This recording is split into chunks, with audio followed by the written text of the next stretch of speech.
할렐루야. 오늘은 부활과 도마라는 주제로 우리 함께 말씀을 공부합니다. 자, 우리 말씀 25절을 보겠습니다. 25절. 성경을 잘 따라오시면 좋겠어요. 25절입니다. 성경을 보시고 있습니다. 시작. 다른 제자들이 그에게 이르되 우리가 주를 보았노라 하니 도마가 이르되 내가 그의 손에 못자국을 보며 내 손가락을 그 못자국에 넣으며 내 손을 그 옆구리에 넣어보지 않고는 믿지 아니하겠노라 하니라. 아멘. 자, 25절 끝에 도마의 지금 믿음의 상태는 어떻습니까? 부활하신 예수님의 소식을 뭐 하겠다고요? 내가 확인하지 않고는 믿지 못하겠다. 믿지 아니하겠다 이렇게 돼 있어요. 못하는 게 아니라 의지적으로 내가 안 믿겠다 이렇게 얘기한 거예요. 봐야만 믿겠다는 겁니다. 그러니까 굉장히 지금 의심 가운데 있잖아요. 도마의 이야기가 의심으로 출발합니다. 자, 그런데 28절 봅시다. 도마의 이야기 끝에는 어떻게 바뀌는지 봅니다. 시작.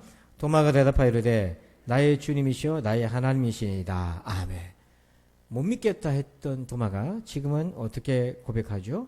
나의 주님이시여 나의 하나님이시다. 여러분, 우리도 이렇게 되기를 축복합니다. 그러면 도마는 처음에 믿지 않겠다라고 했던 그의 마음이 어떻게 해서 28절에는 주는 나의 주님이시고 하나님이시다 이렇게 부활의 예수님을 고백할 수 있었는가? 그 사이에 어떤 일들이 있었고 우리 주님은 어떻게 이 도마를, 의심 많았던 도마를 믿음의 충성스러운 고백자로 변화시켜 주셨을까 하는 거예요. 그래서 크게 세 가지 우리가 큰 메시지로 요약을 해봅니다. 첫 번째는 뭐냐면 27절입니다. 27절 읽습니다. 시작.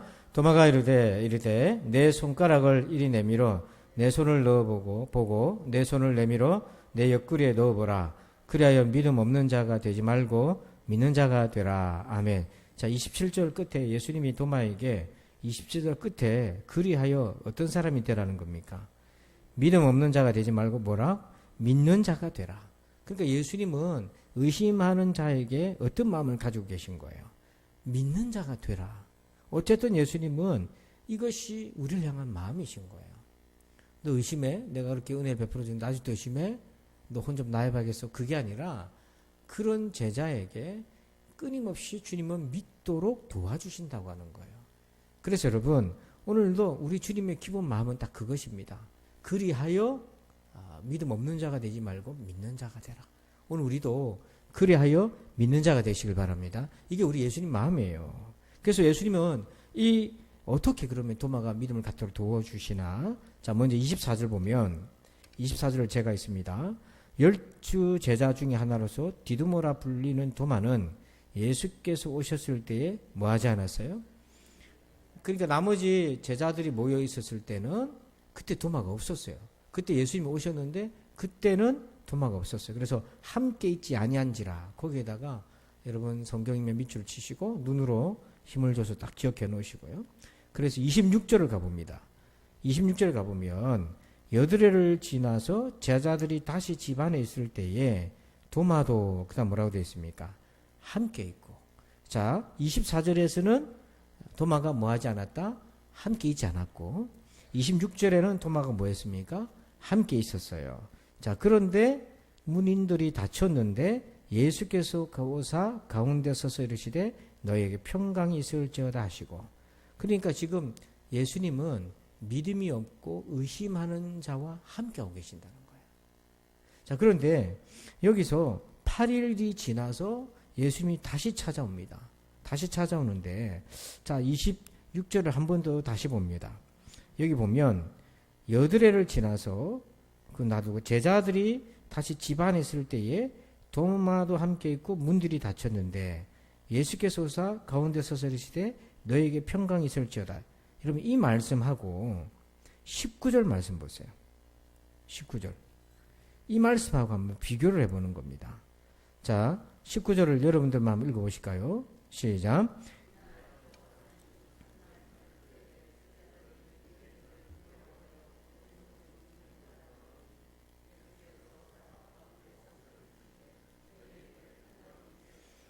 자, 26절과 19절은 여러분 어떻습니까?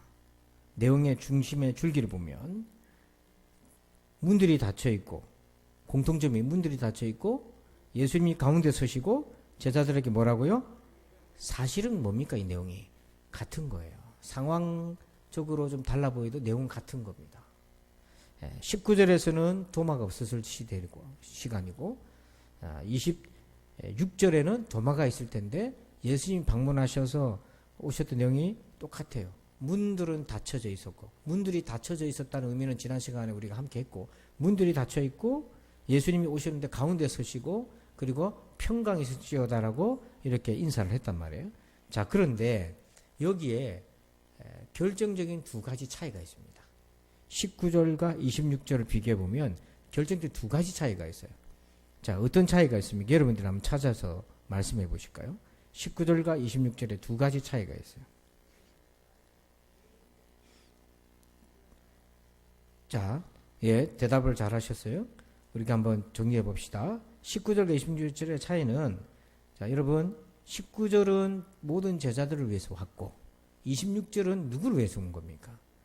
도마를 위해서 온 거예요. 다시 한번 예수님. 오직 도마를 위해서, 의심하는 그 도마를 위해서 한 번 더 오셨고, 그 다음에 19절에는 제자들이 뭐 했다고 돼 있어요? 두려워서 문들을 닫고 있었어요. 근데 26절에는 뭐가 없습니까, 지금? 두렵다는 표현이 없어요. 왜냐하면 이미 제자들은 두려움을 극복했거든요. 왜냐하면 19절에서 부활하신 예수를 만났기 때문인 거예요. 만약에 그 자리에서 두려워한다고 한다면 도마 혼자서 두려워했을 수는 있지만 이제는 더 이상 제자들이 모인 그 자리는 두려움의 자리가 아니고 기쁨의 자리고 환희의 자리인 거예요. 이 두 가지 차이인 거죠. 두려움이란 게 사라졌어요. 그리고 또 하나 여기서 읽을 수 있는 것이 공동체가 왜 존재하는가. 여러분, 예수님이 제자들을 위해서 첫 번째 19절에 오셨지만 26절에는 한 사람을 위해 왔단 말이에요. 그럼 나머지 제자들은 뭔가? 예수님은 이 공동체를 어떻게 이끌고 계시냐면 이 공동체가 믿음이 연약한 자 그를 위해 섬기고 있는 거예요. 이 공동체가 믿음이 없는 이 도마 한 사람을 위해서 지금 함께 하고 있다는 거죠. 그래서 공동체는요, 우리 교회 공동체는 믿음이 연약한 자를 위해서 배려할 수 있는 그런 은혜가 있어야 된다는 거예요. 자, 그래서 여기서 보면 예수님은 이렇게 의심하는 도마를 도와주셨어요. 근데 여러분, 의심은 어떻게 여기십니까? 의심을 부정적으로 여기시나요? 어떻게 여러분 받아들이십니까? 엘리 위젤이라고 하는 루마니아 태생의 유대인 작가 겸 교수가 있어요. 이분이 이제 보스턴 대학교에서 강의를 합니다. 굉장히 유명한 교수인데 이분이 노벨 평화상도 받은 분이에요. 수업 중에 의심에 대한 질문을 학생들이 한 거예요. 이분은 나치에 독일 히틀러에 붙잡혀가지고 가족들이 다 죽고 그 포로된 생활에서 홀로코스트에서 생존자입니다. 그래서 그 생존의 자기 체험을 책으로 써서 그것을 통해서 알려지면서 많은 후학들을 가리키는 그런 자리에 섰는데 그 대학에서 이제 학생들이 물은 거예요. 종교에 많은 관심을 가진 사람들이 의심에 대해서 물었어요. 그때 엘리 위젤 교수가 의심에 대해서 이렇게 대답을 해요. 먼저 신앙이 있고 그에 따라서 의심이 있는 것이라면 나쁘지 않습니다. 그로 인해 신앙이 더 구체적으로 깊어질 수도 있으니까요. 우리가 실제로 가질 수 있는 것보다 더 깊은 신앙을 가질 수 있다고 생각하다 보면 스스로를 기만하게 되기 쉽습니다. 의심은 그런 기만에 대한 일종의 예방 조치라고 볼 수 있죠. 자, 여러분, 여기서 주목할 부분이 뭐냐면 먼저 신앙이 있고 그에 따라 의심이 있는 거라면 이 의심은 얼마든지 선하게 작용할 수 있다는 거예요. 우리를 겸손하게도 할 수도 있고 내 신앙의 객관적인 이해를 가질 수도 있고 더 깊이 할 수도 있다. 그래서 여러분, 하나님이 의심하는 것을 마냥 기뻐하지는 않습니다만은 그 의심이 불가피하잖아요. 우리 인간에게 있어서는. 그렇기 때문에 우리 하나님은 그 의심을 우리의 삶 속에서 믿음의 도약의 기회로 삼으신다는 거예요. 여러분, 믿음의 조상인 아브라함도 의심했습니까? 안 했습니까? 의심을 했어요. 그가 맨 먼저 의심한 게 뭐냐면 가족들을 데리고 가나안 땅 약속의 땅에 왔잖아요. 왔는데 그 땅에 흉년이 들었습니다. 흉년이 들어가지고 하나님께 묻지도 않고 본능적으로 양식을 찾아서 어디로 가죠? 애굽으로 내려갑니다. 그래서 애굽으로 내려갔다가 이 사라를 바로 왕에게 뺏기게 되잖아요. 자, 그러니까 하나님의 약속의 땅에 고난이 왔다고 해서 그 고난을 인내해야 되는데 인내하지 못하고 그냥 양식을 찾아서 먹을 걸 찾아 애굽으로 가버렸단 말이에요. 의심한 거죠. 믿지 못한 부분이 있는 거예요. 근데 하나님은 그날 꿈에서 바로에게 나타나셔서 이 모든 걸 하나님께서 정리하시잖아요. 책망하시잖아요. 그러면서 이 아브라함과 사라의 태를 깨끗하게 지켜주시고 이 아브라함의 가족들을 다시 가나안 땅으로 인도하십니다. 그걸 통해서 하나님은 아브라함에게 뭘 심어주냐면 하나님이 약속을 지켜가는 신실함을 지켜 보여주시고 있는 거죠. 그걸 통해서 아브라함은 하나님을 한번 다시 새롭게 만나는 거예요. 그리고 자기 안에 믿음이 없는 연약함을 보게 되는 겁니다. 자, 이래서 믿음의 조상이라도 의심은 불가피한데 하나님은 이런 의심을 통해서 우리의 신앙을 도약시켜 가는 거예요.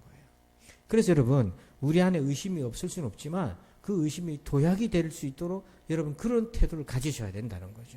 그게 중요하다는 겁니다. 자, 이래서 첫 번째로 하나님은 의심하는 도마를 도와주셨고요. 두 번째는요, 믿음의 증거들을 주십니다. 자, 25절을 같이 봅시다. 25절 한 번 더 있습니다. 시작. 다른 제자들에게 그에게 이르되 우리가 주를 보았노라 하니 도마가 이르되 내가 그의 손에 못자국을 보며 내 손가락을 그 못자국에 넣으며 내 손을 그 옆구리에 넣어보지 않고는 믿지 아니하겠노라 하니라. 아멘. 한마디로 말해서 내 손으로 만져봐야 되겠다는 거 아니에요.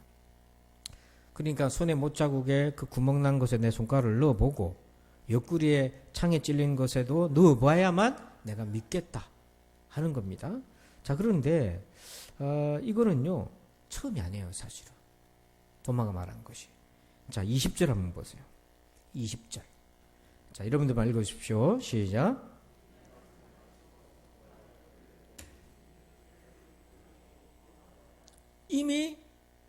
이미 예수님은 도마가 없었을 때 나타나셔갖고 제자들에게 어디를 보여주셨습니까?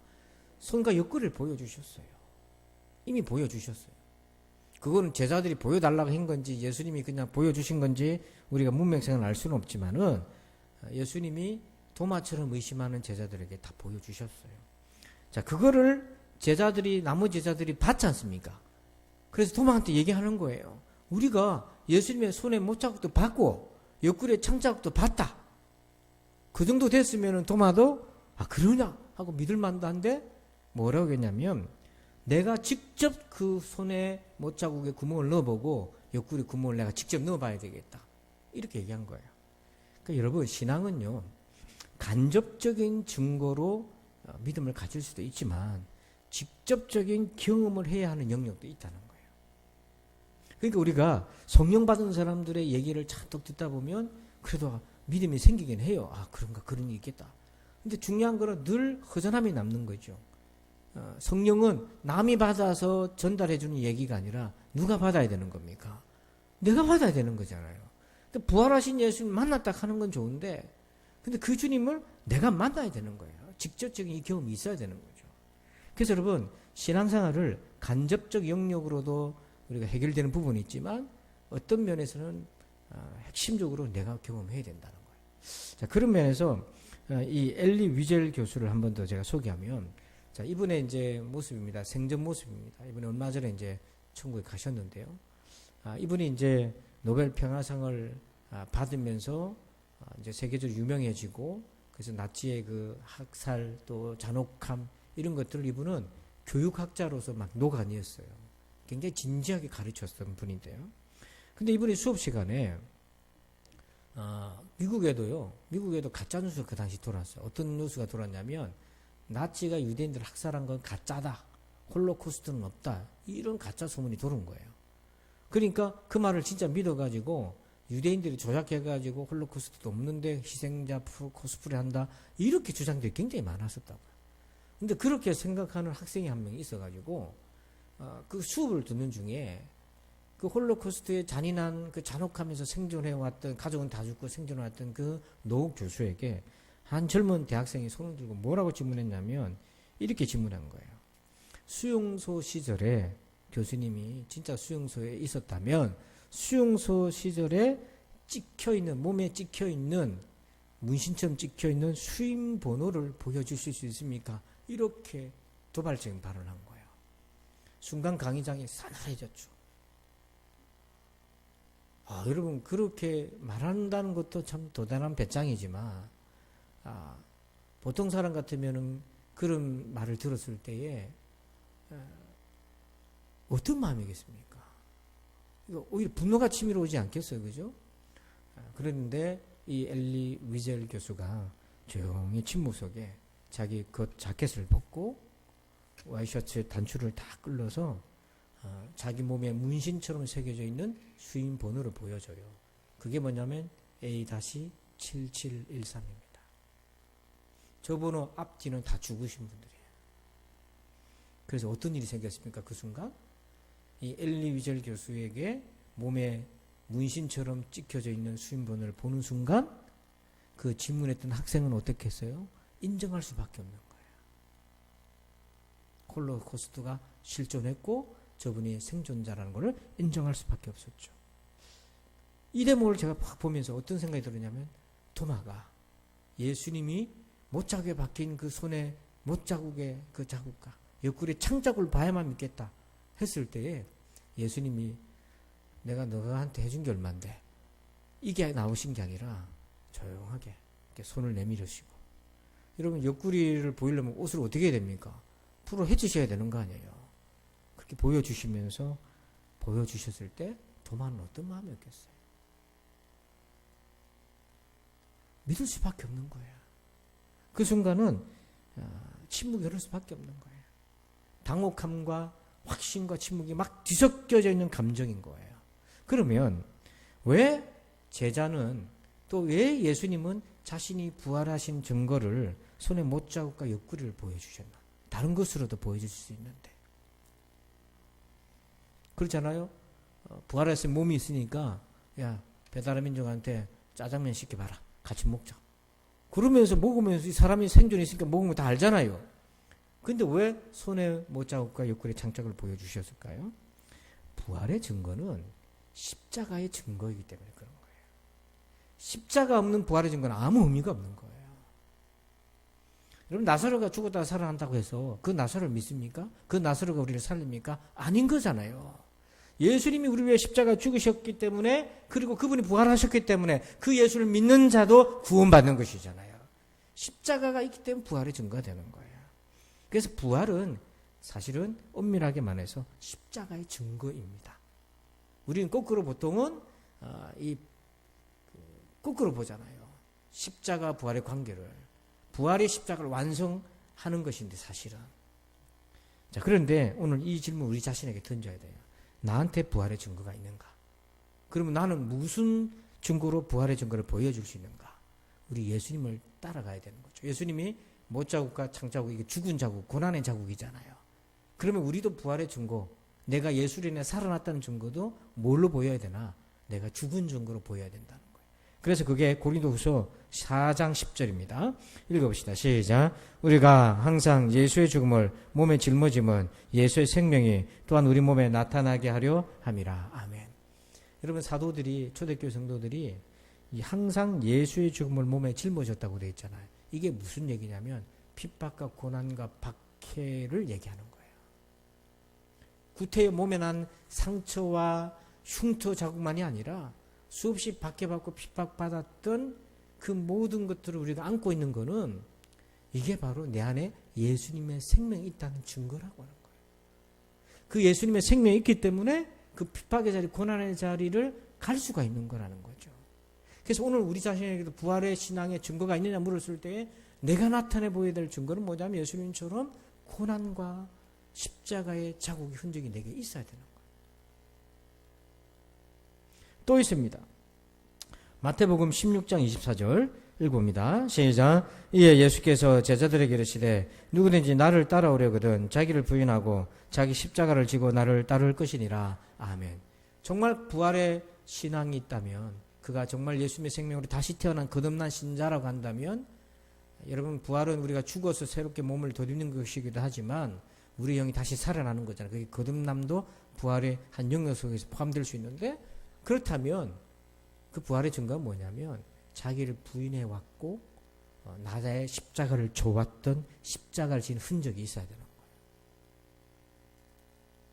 그래서 여러분 정말로 거듭나고 부활의 신앙으로 확실하게 다져져 있는 사람은 섬김의 자리, 고난의 자리, 여러분 그 누가 좋아합니까? 많은 그 길을 걸어갈 수 있는 생명이 그 안에 있는 거예요. 그러나 그런 생명이 없는 사람은 내가 이러려고 교회 다니나 이렇게 되는 거예요.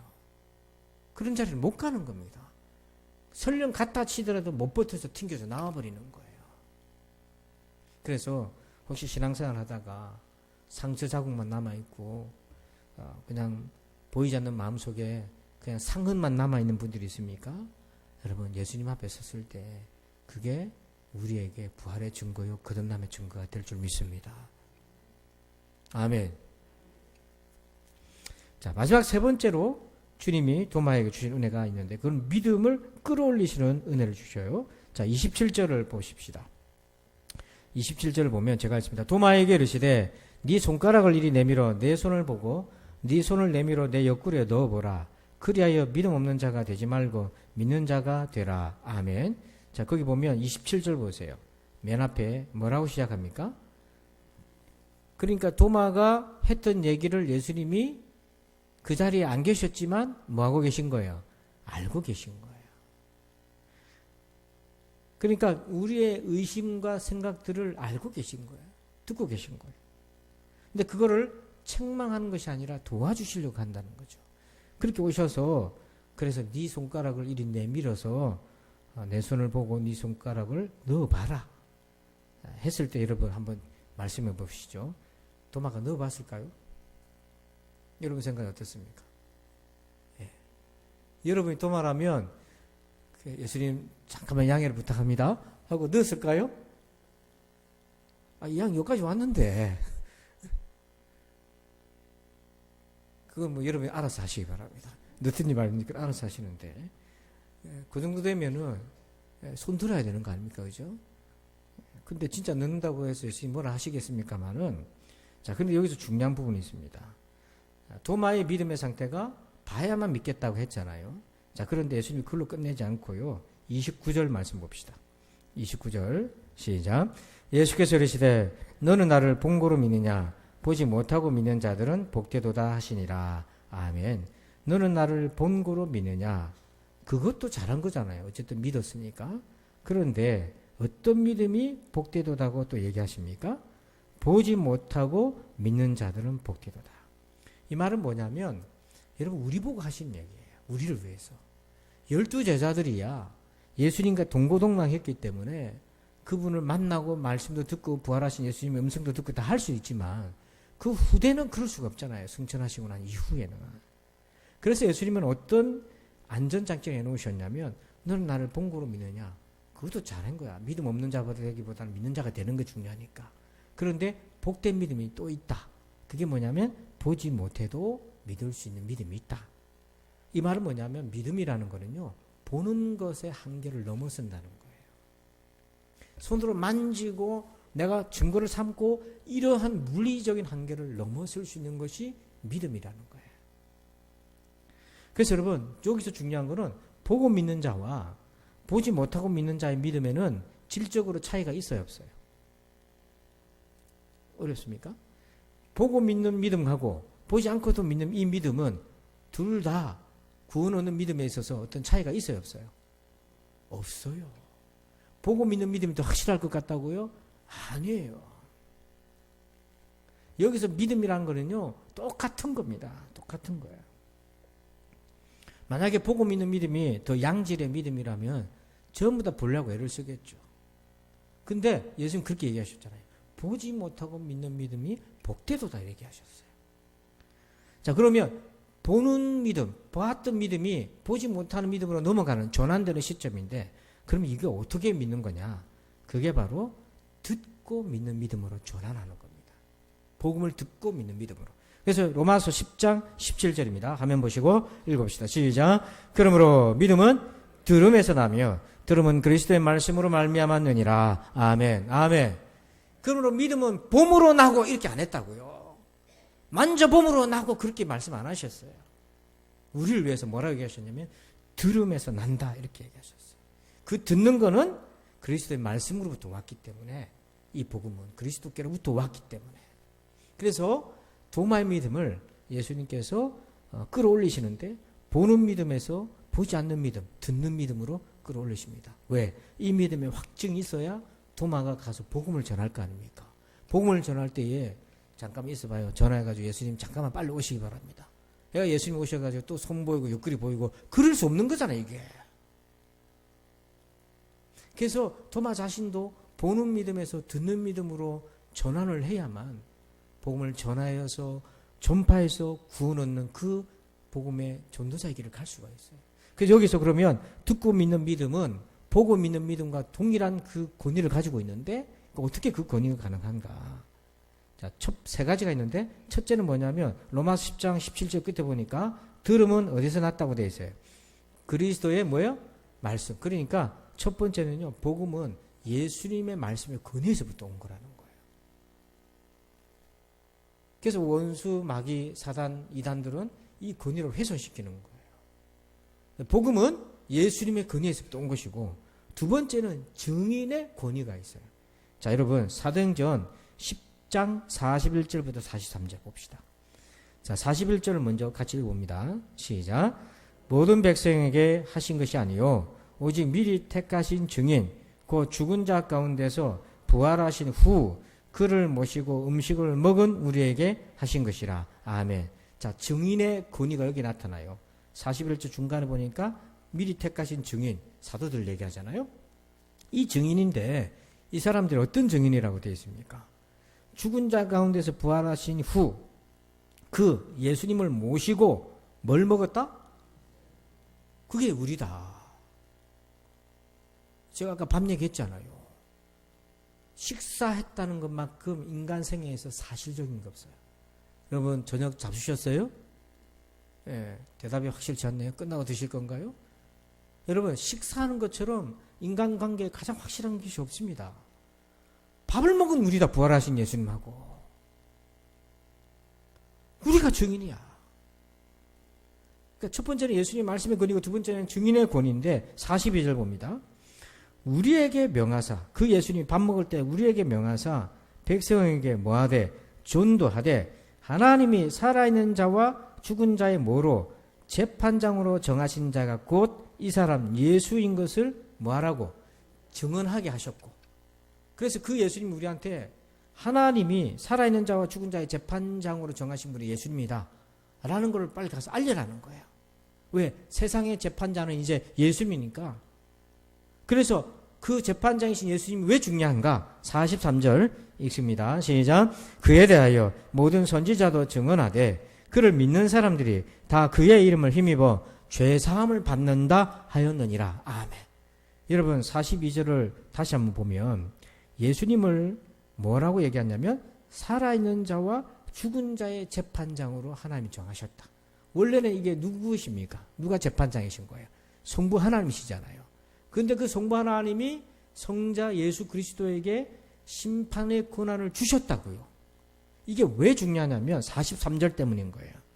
그래서 이제 모든 선지자도 증언하기를, 구약에 있는 모든 선지자도 다 증언하기를 그를 믿는 사람들이 예수님인데 그냥 예수님이 아니라 살아있는 자와 죽은 자를 재판하시는 심판하시는 재판장이신 그를 예수님이 그 재판장이신 것을 믿는 사람들은 다 그의 이름을 재판장이신 예수님의 이름을 힘입어서 뭘 받아요? 죄사함을 받는. 왜? 재판장이 죄를 용서하면 죄사함이 받거든요. 죄 아무리 죄 없다 하더라도 재판장이 유죄 그러면 그냥 유죄인 겁니다. 죄 아무리 세상의 원수 마귀가 죄인이라고 정죄해도 재판장이신 예수님이 저의 죄가 사하여졌다 그러면 그것을 끝나는 거예요. 그러니까 이 복음의 증인이 누구냐? 우리다. 그래서 이 제자들의 권위, 증인의 권위를 가지고 복음을 전하는 거고요. 세 번째 그 증인의 권위가 있습니다. 그게 뭐냐면 성령님의 보증인 거예요. 성령 하나님 보증. 그래서 듣고도 믿을 수 있는 것은 바로 그렇게 예수님의 권위, 증인의 권위, 성령의 권위가 합쳐져서 우리에게 오기 때문에 듣고도 믿을 수 있는 거예요. 자, 그래서 여기서 28절 보십니다. 끝으로. 28절 도마의 신앙 고백입니다. 한번 읽습니다. 시작.